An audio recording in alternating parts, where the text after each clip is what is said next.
What's going on, YouTube? This is Ken from Ken's How To's and Reviews, and today I'm going to show you how to change your interior cabin filter on a 2006 Toyota 4Runner Limited. I don't think the limited aspect is different than any other 4Runner, but I think for this class and body style of 4Runner, I'll kind of back up and show you what kind I have. I think it's a Gen 4 maybe Limited, but we'll get right into it. So you're gonna go into your glove box. You're gonna open up your glove box. You're gonna see there's some little notches right there. You're just gonna pull that away. You're also gonna go to this one and pull this one away, and it's gonna kind of bring your glove box free.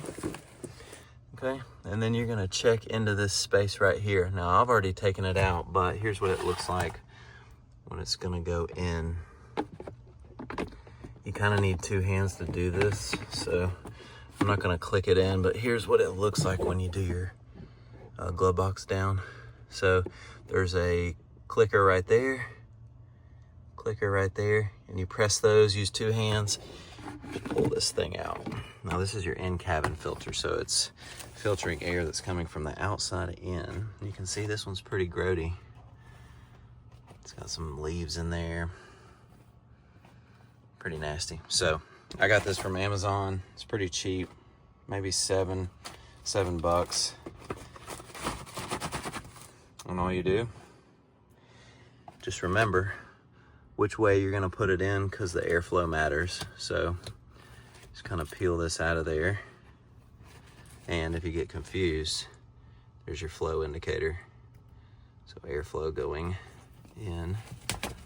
So take this guy out and simply put this one in. That is as easy as it gets. All right, now I'm gonna put this bad boy back in, make sure it clicks. I heard that click. And now you just take your glove box, push it back in, it goes back in those notches, and then there you go. That's it. I can put a link in the comments for this if you want to get it on Amazon. And if you like what you see, feel free to like and subscribe, and we'll see you next time.